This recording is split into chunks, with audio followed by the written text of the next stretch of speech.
Students, ये video है board मास rule के बारे में, जो कि आप सबको पहले से ही पता है। लेकिन ये बोर्ड मास रूल से आप बहुत मुश्किल से मुश्किल सम्स भी बहुत इजी वे से सॉल्व कर सकते हैं। बोर्ड मास रूल के आते ही आप जो उनसी इक्वेशन होती है जिसमें कई तरह के मल्टीप्लाई, डिवाइड, ब्रैकेट्स, वो सम्स बोर्ड मास रूल से बिल्कुल सही सॉल्व हो सकते हैं। बोर्ड मास रूल क्या है? सबसे पहले तो ये बोर्ड मास का जो सा ये वर्ड है उसकी हर अल्फ़ाबेट का एक मीनिंग है। अगर वो मीनिंग आप समझ ले तो आप मुश्किल से मुश्किल सम बहुत आसानी से सॉल्व कर सकते हैं। तो देखिए किस तरीके से।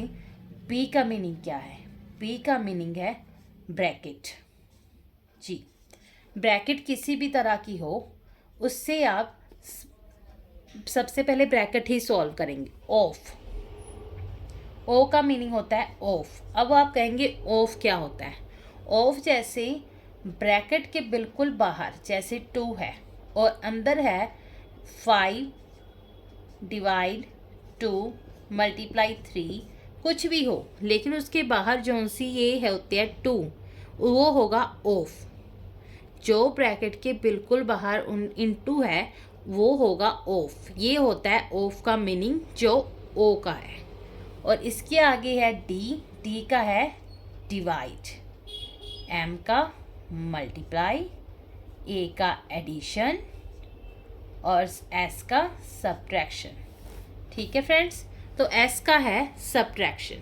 तो सबसे पहले अगर कोई सम आपका बोर्ड मास रूल से आपने सॉल्व करना है, सबसे पहले ब्रैकेट सॉल्व होगी, फिर ऑफ, फिर डिवीज़न, फिर मल्टीप्लिकेशन, फिर एडिशन और फिर सब्ट्रैक्शन।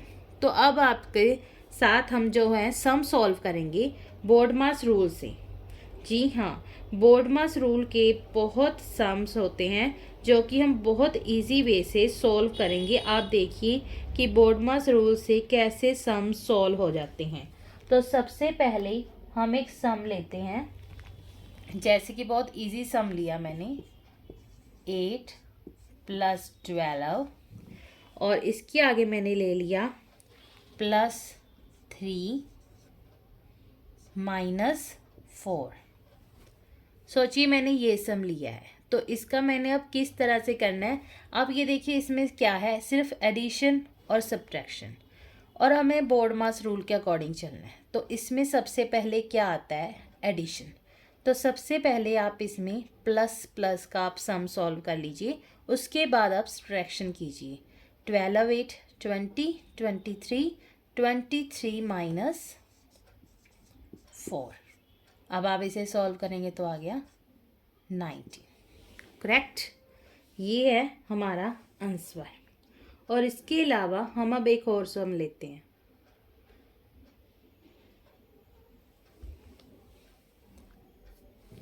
जैसे मैं अब ये सम सॉल्व कर देती हूँ और मैं अब लेती हूँ दूसरा सम।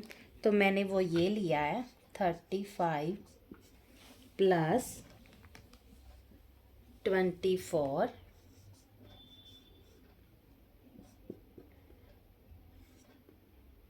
डिवीज़न 24 - 6। अब ये देखिए, ये मैंने ले लिया है सम, इसे मैंने बोर्ड मास रूल से सॉल्व करना है। ओके, तो इसे मैंने बोर्ड मास रूल से सॉल्व करना है। अब इसमें सबसे पहले मुझे क्या सॉल्व करना होगा? ब्रैकेट।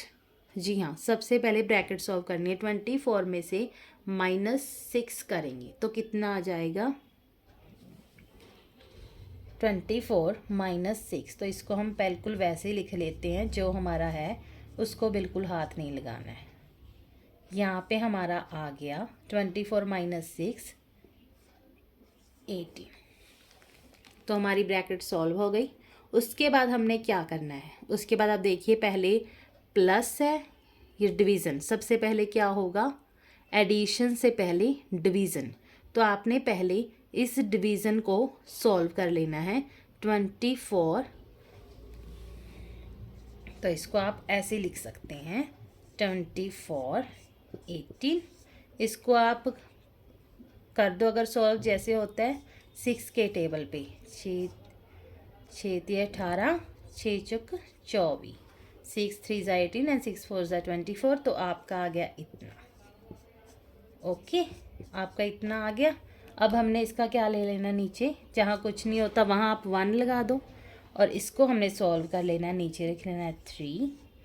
ओके, 3 आ गया। ऊपर हमने वैसे ही करना है कि नीचे से डिवीज़न होती है, ऊपर से मल्टीप्लाई, तो ऊपर आपका आ जाएगा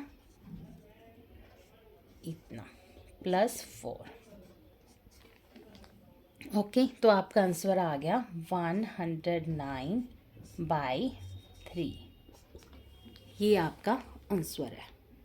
तो ये है बोर्ड मास नियम। इसमें आपने सबसे पहले ब्रैकेट, उसके बाद आपका जो जैसे होगा बोर्ड मास का रूल आपने देखना है, पहले ब्रैकेट फिर ऑफ फिर division multiplication addition and subtraction. इसी तरह से आप ये पूरा सम बोर्ड मास के रूल से सॉल्व करोगे।